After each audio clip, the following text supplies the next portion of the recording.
Welcome to Talent Hub Talk. I'm Ben Duncan, and on this podcast, I will be interviewing prominent and inspirational figures from both the local ANZ and global Salesforce Ohana. In today's episode, I am joined by Madhu Ramanujan and Brad Gross. Madhu and Brad are both experienced Salesforce architects and have recently collaborated for the Salesforce CPQ Implementation Handbook, with Madhu as the author and Brad one of the technical reviewers. In this episode, we discussed their backgrounds, where Madhu got the idea for the book from, and why she chose Brad as one of the technical reviewers. We then delve into the CPQ space, how Salesforce's CPQ offering has evolved. We discuss where projects go wrong, as well as some considerations for designing CPQ solutions. Finally, we look at the role of an architect and see how someone can set themselves up for success when starting a new role with a new business as an architect. We then look at how the role of an architect compares on the customer side in comparison to working for a partner. It was great to have Madhu and Brad on the show. I hope you enjoy the episode, and if you do, please subscribe for future episodes that are coming through. Madhu and Brad, thank you for joining us. Thank you for having us here. Hey, thank you. Appreciate the invite. No, great to have you on the guest on the show. So we're going to be talking about partly this book today, which people viewing on video can see, but the Salesforce CPQ Implementation Handbook, which we'll go into to some detail about. But let's start first with a bit about both of you. So Madhu, if you could kind of give some insight into your who you are in terms of your career with Salesforce and kind of the roles that you've played. Yeah, definitely. As you all know, I'm Madhu. I've worked in the software industry for about 18, 19 years. My initial career started as a SQL developer, and I worked mostly on the ERP side of the platform where Oracle Apps was leading. And then I moved on to CRM as part of the code-to-cash implementation. My initial code-to-cash journey was with Siebel. So that's when I started on the CRM side, and then my company was migrating from Siebel to Salesforce. That's when I got myself introduced to Salesforce. Right at that point of time, I was not sure if Salesforce is going to be the future CRM. I had a lot of questions in my mind. Am I really taking the right path, or do I stick with Siebel or ERP?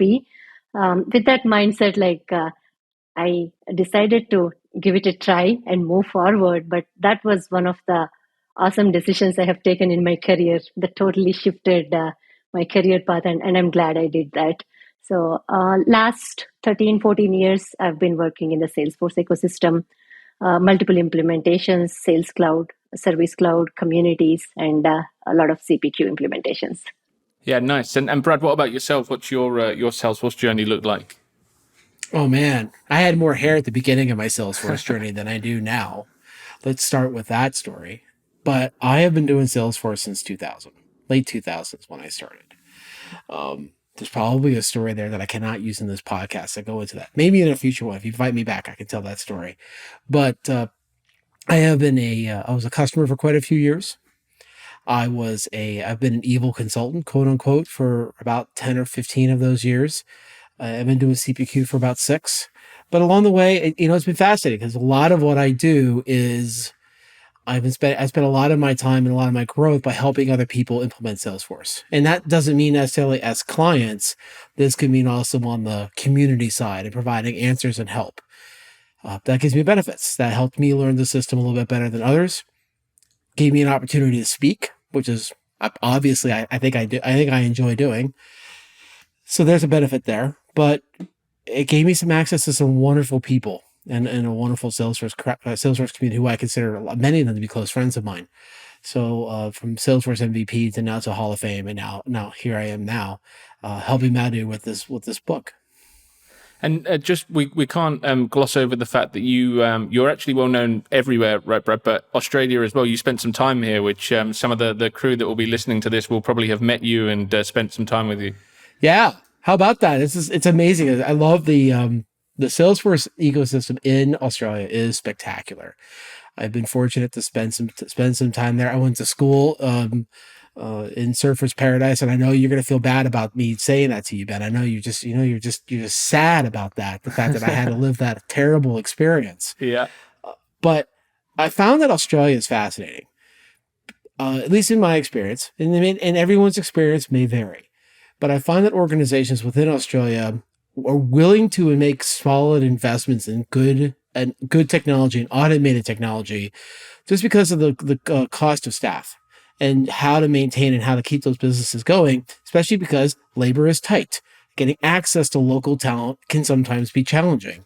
And if you can find a way to automate it or make it faster or simpler for people, they're willing to make those investments. And that's really where Salesforce, and especially like CPQ, can make a big difference in organizations. And that's what I'm hoping my friends who are down there are also experiencing something similar.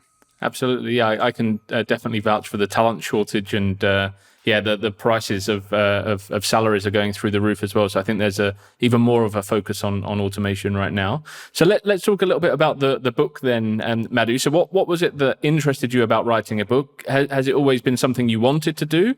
And then also, why was CPQ your focus? Yeah, so in terms of what interests me writing a book, I never thought like I'll be writing a book until the publisher reached out to me. So it was never a dream for most of the people. I think it is for me. When Alok from Pact reached out to me, I told him, I've never had any experience writing any blogs. I was thinking to write a blog on Salesforce, but I never found time in back-to-back implementations. But I thought, okay, this seems pretty interesting. But I had a little question in my mind: do people really read books? I think that's when, in my initial call with Brad, I was talking to him, and he said, "Oh, who will listen for 18 hours of like YouTube videos? Madhu, come on, it's going to be a good experience." And then I thought, okay, let's give it a try. Maybe I'll learn and grow from this experience too. So that's how the book writing journey has started. And to your second question, why CPQ focus? CPQ mostly because my whole of my experience is in the code to cash area, and then CPQ forms an integral part of code to cash, and I've done like 3 to 4 implementations in CPQ. And in this, like, it was always hard to find in-house expertise. Like in any implementation that I was working, we were taking help from subject matter expertise from outside. We were having vendors who help us. It was all great. But in-house team was always struggling to get that experience. And I thought, okay, maybe an end-to-end implementation guide where even beginners can pick up with the standard Salesforce platform knowledge, how CPQ sits on top of Force.com platform will help them. So that was the inspiration behind the CPQ. And other reason, I think I did some research on Google, as I told you before, and then I couldn't find a book on implementation of CPQ. Then I thought, okay, maybe it's a good thing to start. It's time, yeah. And I think you're right about the book. Like, it's so good to be able to pick up a book and refer back to something you've read. And with YouTube, you kind of watch something once, and then you probably wouldn't watch 18 hours worth of information on a video. But yeah, I think you can't really get past having a solid book in front of you to pick up and read when you're going through something challenging. So hopefully they never go away. But I definitely get your angle with that. And Brad, so obviously you're as you mentioned, you've done a lot of work in the CPQ space. When did you first move into the CPQ world, and how have you seen the Salesforce CPQ offering evolve over the years? Oh man, is that a good story? So thank you for asking. And from Madhu's point, I don't think anybody consciously watches 18 hours of YouTube videos back to back, because I think that may ruin the rest of my lifestyle, for that matter. So let's start with that story. But let's go back into how I got into CPQ. So I've been fortunate, as I've said before, I've been a consultant for 12, 15 years. I'm certain my LinkedIn will tell me exactly how many years I'm in, and I'm doing math wrong. But let's just stick with what I know here. Or let's stick with what the story is. So I had been building my own for clients. I had been building my own quote to cash tools for their to bespoke solutions. But about 5 or 6 years ago, I merged with a larger company, and I closed up my shop. And it was great. I think everybody really benefited. I know the other organization benefited dramatically. I know my team benefited a lot from that experience. And quite frankly, I did too. And I have nothing but good things to say about that. But as part of that, they put me on a project because I went back to being a nerd, which I love doing. I love being a nerd. Who here does not like to be a nerd? And I got put on a project for CPQ back then. I mean, it was still Steelbrick back then. That's all long ago. And for those of you watching this YouTube video a couple of years from now, you're gonna be like, "Oh my gosh, that guy is ancient." But we started the project, and within 2 or 3 weeks of starting the project, the current project team left the organization and left myself and a junior consultant holding the bag. They went and started their own shop, which will remain nameless. And so it was myself, this junior consultant, and we were able to get a couple hours of Salesforce's time as an architect to kind of walk us through some of the big stuff. And we had to figure it out. We just had to figure it out. And that was part of the process. And so when we started figuring things out, we started writing it down. And so one of the key successes for me, at least, has been creating wikis of CPQ knowledge. And that was one of the things that helped Madhu along the way, because I could say, you can talk about this, or you can talk about it this way, and I know this works. You can use this if you want. Or she can say, and she has told me a few times, no, that's not quite how this is going to go down. And that's okay too. That's sort of the joy of CPQ and the joy of Salesforce. So I find that, especially in terms of how CPQ has grown since those years, the software itself, it was very slow. It has sped up. It will never be the fastest application on the planet. And that's okay, because there's a lot of complications. There's a lot of things happening. And we want that. We need that as an organization. We need that success. We need those tools to be successful. Where we've really seen a lot of growth is in the ecosystem. So we're seeing now more partner applications, the likes of like Zilliant, the likes of, we talk about Velocity in the book. We talk about, which is a different kind of tool, but the same concepts. We talk, there's Conga now, there's DocuSign, there's all these integrations. There's Logic, which is another great tool that sits on top of CPQ. And I think where we're starting to see is CPQ being another platform to build on top of. And that's really where I'm hoping, at least I hope that's where we're seeing more success coming in the next couple of years. So I've heard like there's different camps of, like, some people love CPQ, others don't. And I once heard the term that CPQ stands for causes people to quit. Oh yeah. And I think you just proved me right. I think you proved that right. You started a project and the whole project team left. Yeah, well, they went and actually started their own CPQ organization, which again is just its own special thing. But it's still a funny story, because it does happen a lot, where people they look at the tool, they try to understand what they're trying to do, and then they just like, you know what, this is too much. I'm over it. I can't do this anymore. And you get the finger wag, and then they're out the door. and that's not how the system really needs to be. You can be successful using this tool. It does require some knowledge. It does require a certain set of innate knowledge. And if you're coming straight from Sales Cloud, you're going to find that there is a fair bit of a learning curve to be successful. Yeah, nice. And that kind of does bring me on. I've got one question I want to ask around how you two kind of came to know each other. And we're in an ecosystem where people kind of just know each other, right? There's such a great community. But when you were getting to the point of looking for someone to review the book, Madhu, how did you land on Brad being the person that you were going to ask? Yeah, so when I had taken up this project, like, I was thinking, okay, this is my first time authoring a book. Like, how am I going to make sure whatever I present in the book is going to be right? Or like, then I started researching a lot in Google. Like, I read a lot of Salesforce blogs. Like, I spoke with a lot of subject matter expertise that I know. And as you said, Salesforce community is great, right? I was part of few community channels. So I reached out to people, and then that's how, like, I got to know a lot of people who are really good at CPQ, and then can help me validate my content, right? And then I was thinking, okay, do I always like pick a person whom I have worked with before, or like, I also wanted to have a mix in the reviewers, right? Like, I want to work with a person whom I have never worked with, who don't know me as Madhu, and then maybe that's also makes kind of like diverse review, right? Other reviewer of this book, Mitch, he's great. I'm working with him on my current CPQ implementation. Then I thought, okay, Brad, I have never worked with him, and then first time I met Brad was like for this book review. I sent him an email, and I said, like, this is what like the book is going to be, will you be able to help me review the book? And it all started there. And then we had our initial conversation, and then it was really great to meet you, Brad. So I had few doubts, right? Like, do really people going to read books in this, and that too for a topic like Salesforce?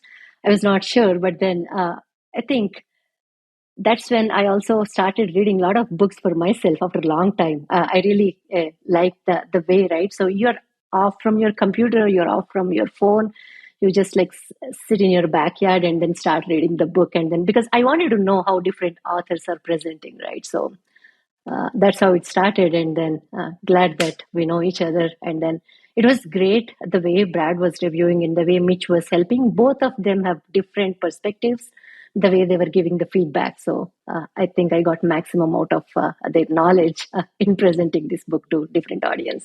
So was that a new string to your bow, Brad? Had you ever seen yourself as a book reviewer before? No, thankfully, no. Not once, not even. And that's okay. And I thoroughly enjoy doing it. And sometimes it's also was a good opportunity to test knowledge. As Madhu and I had a particular situation where she wrote something in the book and I'm like, no, that can't possibly be right. And she said, here's the article. And I went, no. Here's the competing known issue that defines that. And then, you get into a conversation. And that's the whole point of being a good editor, I think, is to be willing to give and take and understand that not everything you're going to say is good and not everything you say is going to be correct, but the author in the end controls the destiny, which is important. Yeah, they have to own the narrative. Definitely, yeah. So, Madhu, Brad mentioned before that we were talking about CPQ and causes people to quit and so on, and it can be very different from a Sales Cloud project. So, in your experience, when you're architecting and designing a CPQ solution, what are some of the key considerations? So, CPQ, as we all know, is built on Force.com platform. But do all companies need CPQ? Maybe, may not, right? So it all depends on the kind of business that you're doing. So a small company may not need CPQ. When I meant small, in terms of like the way their products are structured, the way their pricing is there, the way how like they configure the discounts. So it's important to take the decision. Just because you implemented CPQ, it doesn't mean your quote to cash process is going to be awesome and everything is you're going to close the deals, right? So that's when, as an architect, you need to wear the architect hat and then see, do I really need CPQ? And then understand like the current Sales Cloud implementation, right? So understand the quote to cash process. When it comes to like how different CPQ implementation with Sales Cloud, like Sales Cloud is all, there are a lot of nuances, right? Sales Cloud configurations is all metadata we might have heard in Salesforce, but when it comes to CPQ configurations, it's all data, and then that poses different challenges, like how you deploy your changes from one Salesforce instance to the other. And the other thing, when it comes to configurations, we are all used to like validation rules, workflow rules in Salesforce that we may have used like for automating different business processes, right? When it comes to CPQ, they're all a little different. Like you need to learn about product rules. You need to learn about your price rules, your configuration attributes. And that's where the decision is like, which one of these configuration tools is best for your implementation, right? What makes it more like performance effective implementing these configurations? I still remember in one of the chapters where I mentioned, okay, you can use like, for example, rollups, right? If you take about Salesforce, rollups is all like you use to summarize the fields. And then when it comes to CPQ, you need to use summary variables. That's when like, I remember Brad like reading line by line and underlining, okay, yeah, this is a good call out, like we should definitely mention. Because as a Salesforce admin, your mind is filled with all Salesforce configurations. So you need to slightly change the way you think for CPQ and then know all the features that are available out of the box in the platform and choose the right one, right? So when you have a requirement, there are 10 different ways of implementing it. But how you pick and choose the right one for your business process is the key. So that leads me on nicely, Brad. Where do projects go wrong in this space? What have you seen over the years to be some of the kind of red flags? I'll tell you 5. I have 5. I think about, if I really think about it, I think there's about 5 of them here. So I'm going to do the most obvious one, which is we don't, as builders, customer and consultant, we don't use the word no enough.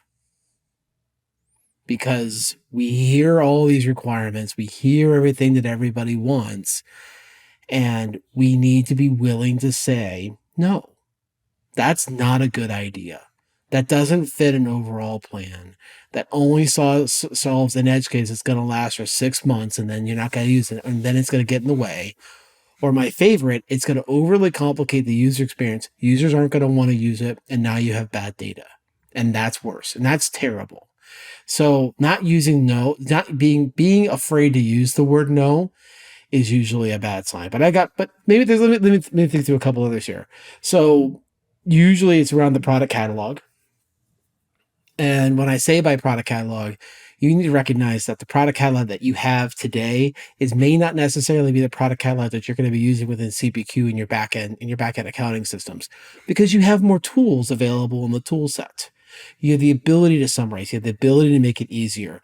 We typically do see customers, and for the record, most of the projects that we face are remediation. We're fixing bad CPQ implementations. That's like the bread and butter of our business. So we typically will see clients that have tens of thousands of products getting it down to 30 because you can and you should. Doesn't mean that that's to affect downstream too much, but it causes trouble. When people just say, I want you to lift and shift, you typically are going to have a problem with a capital P.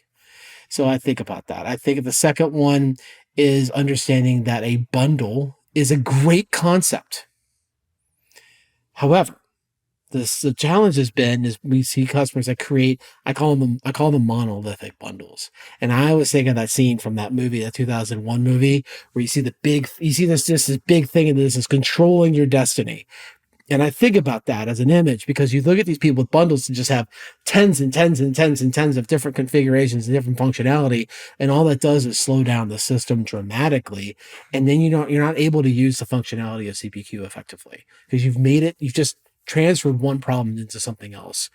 And so it just turns into this 500-pound gorilla that is impossible to be successful with.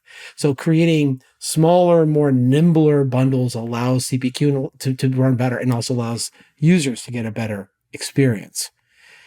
I think there's a third one here, which is, again, the lift and shift and not having a plan. And that's really 3 and 4 put together. It's doing a lift and shift is bad, but probably the more egregious is walking in. And we see a lot of these systems over time where it's very organically built. I'm going to go through a sprint-based build. Here are my 20 stories. Build that. Okay, next month, here are 20 more stories. And all they do is build off those stories, and they don't think through a cohesive plan that allows the tool to be good at what it's good at, and not be good at, and and avoid the things that it has some trouble with, or just going to create a bad experience for the user. This is not a CPQ specific problem. This is a generic Salesforce or generic technical project problem. So it's not a universal, but not having a solid plan and keeping to the plan and knowing what to do is a major, major problem, because you see a lot of that organically driven systems which solve problems. It solves the issue, but it doesn't necessarily solve the problem. Yeah, that makes sense. And you mentioned you are quite often picking up a failed CPQ project. So at the moment, are you typically finding that you're moving from one failed Salesforce CPQ project and re-implementing, or are you finding a lot of these companies have just got another external CPQ platform that has been done badly and now they want to come onto Salesforce? It's a great question, Ben. It's both. It is both. And we do see some poor outside of Salesforce CPQ implementations, and they have their own challenges, because now you're trying to not only get user input, but why they're having problems. But now you got to translate it to make it fit within the CPQ interface. That's one. But we do also see a lot of just bad Salesforce CPQ implementations. And I don't want to say it's bad. I would just say it's not optimized. It's not what people are looking for. Yeah. They're not happy. And you want to if you want users to accept something, it's got to be a good experience. And that goes back to the first one, which is start saying no. Yeah, for sure. Which I think is a consistent problem for the whole ecosystem around and in every kind of role. Saying no is challenging, right? Especially when there's so much work out there as well, and so much opportunity. I could talk about. You could easily go bring us some very specific CPQ things, right? You could say you're really not supposed to have more than 5 lookup queries. You're really not supposed to have more than 30 active roles. You're really not supposed to have a product catalog of over 500,000 products. And that's not a generic. That's a generic Salesforce thing. That's not a CPQ thing. You really want to keep an eye on how many dynamic sections do you have? Is it under 20? Is it under 25? And you're making your output template. You can get that detailed, but most people's problems start before that. Sure. Yeah, that makes sense. Now, Madhu, you so this isn't, I guess, CPQ related, but you recently moved jobs. And I think that there'll be a lot of people that are in the ecosystem now that have maybe just progressed into an architect role, and they're in their first architect position. And with the volume of opportunities that there are in the market right now, I'm sure people are, there'll be people that might be looking to take their next step into another architect role. So, moving companies for the first time as an architect. So when you go in as an architect, how do you set yourself up for success in a new business? And that's not necessarily like a technology, just in general, like what do you look to do early on in your role to make sure that you're in a good position to succeed? Yeah, great question. When I often had this question, right? What should I do? How should I do my new job differently so that I'm successful, right? So this is technology agnostic, like any job you go and then any field you take up, right? So first thing, like I learned myself is like you understand the business process, right? And different technologies your company is using or your new role is defined it, right? And then like how your business processes are automated. Do you do a lot of like manual hand holding? You still use like Google Sheets and then sticky notes and things like that, or is it a sophisticated company? So technology agnostic, understand your products, the kind of business. Do you sell products? Do you sell services? Do you sell subscriptions? Like get that big picture, right? So when you have that big picture in mind, then you can start like mapping that with the technology, right? So to me, like business transformation and technology transformation should always go in hand, right? So you cannot have these things in silos.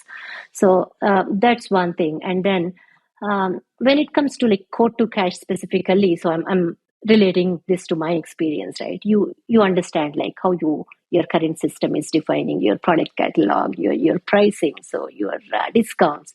And to your point, like, are we really like implementing CPQ or are we quitting CPQ, right? So do you need or can you manage with just Sales Cloud? So that's one of the major decisions that you need to do as an architect. And once you know that, okay, maybe you need CPQ or you need a new tool, you cannot like automate everything, right? You cannot automate 100%. And then like how much of it you need to automate. And then that's where you need to draw a line between your admin knowledge, your developer knowledge, and your architect knowledge, right? And then maybe today your business has top 10 problems, right? So try to see how these top 10 can be build like using an MVP approach where you have an MVP solution and then build on top of your MVP, right? Make sure like your MVP serves as a foundation for your long term. You're not throwing away your MVP solution just because you don't have time and then you half bake the cookie and then you try to sell it, then it's not going to work, right? And then I always believe in this principle. One of my favorite slides from Salesforce is you crawl, walk, and run. So make sure you automate a little bit and see how the business is taking it, how your sales users are adopting to the new changes. Like nobody wants to change, right? Anytime business says, oh, I'm fine with my Excel sheets. I'm okay to maintain my pricing in an Excel sheet and I'll send it to sales. So, but it doesn't work when sales and finance are working in silos, right? So think about the customer experience, right? The user experience. So start always with small and then reach the big goal finally. And Brad, you've worked on both sides, consulting and in the customer side, or you've been a customer of Salesforce. So how does the role of an architect differ between the two? And then also, how can they work nicely together when they're on a project together? Yeah, it's interesting if you think about it. The two architects, really are a symbiotic relationship. A good project creates symbiotic relationship between the two. And the reason for it is the customer architect will know should know the internal workings of the organization and that environment better. That's one. And then the second part is the consultant, because they've been faced with so many different organizations and so many different experiences, they typically will know what they're trying to implement better than the internal.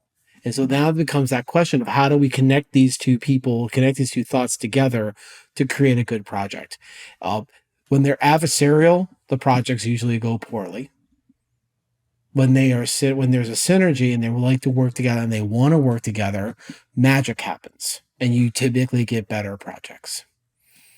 I love Madhu's approach of an MVP. I actually saw a graphic the other day about MVP, and it said, an MVP phase 1, 2, 3 is not, I'm going to build the wheels on the MVP, and I'm going to build the board, and then I'm going to build the trucks for my skateboard. No, an MVP is version 1 is a skateboard, version 2 is a bicycle, version 3 is a car. It's still methods of transportation. You're still getting to the end point. It's just how complicated that solution is. It's interesting, isn't it? Like the whole dynamics of two architects, like one on either side of the fence. But I guess sometimes as an architect, you have to defend your solution, and that can be difficult if you both have different viewpoints.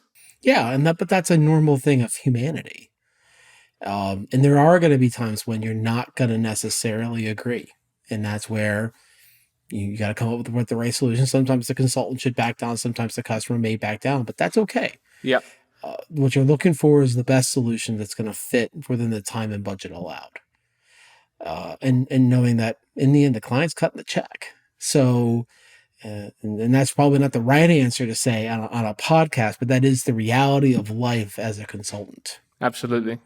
And just to sign off on the angle of the book, Madhu, where can people find it, and who is it for? People can find this book on Amazon, Amazon US and all other countries where we have Amazon. You can also go to Pact website, pact.com, and then you can find the book there. Pact also has this monthly subscription where people can subscribe, and along with this book, they can read hundreds of other books if they're interested. And this book is mostly for anybody who want to learn CPQ. This book is for functional consultants, admins, developers, and architects who are in the process of implementing CPQ. So most of this book introduces the concepts with simple examples. So it's technically hard to cover all the use cases out there in the industry. So it picks up simple use case, like how do you configure your laptop, and then starts introducing you to the concept of price rules, product rules, discounting. So that's how it goes. And then with this knowledge, the functional consultants or architects out there can extend the CPQ implementation to complex use cases. Awesome. And Brad, you were found by Madhu because of some of your content online and some of the things that you've published or written about. So where can people find some of your content? Well, right now I'm redoing the site, but it will be bradgross.org is my website. Feel free to hit me up on LinkedIn as well. Twitter account, and this is going to date me really fast. My Twitter account handle is Imperial Stout, like the beer. It's not Salesforce related at all. It's great, but definitely find me. I mean, LinkedIn's great, and my website will be up here again shortly. I'm just decided it's time for a refresh. So awesome. Well, thank you so much for joining. Thank you for having me here. Thanks, Ben. Thank you for listening to another episode of Talent Hub Talk. If you're enjoying the podcast, we'd love it if you could subscribe and also leave a short review. We're keen for this podcast to reach as many people in the Salesforce ecosystem as possible, and your reviews will help us do that.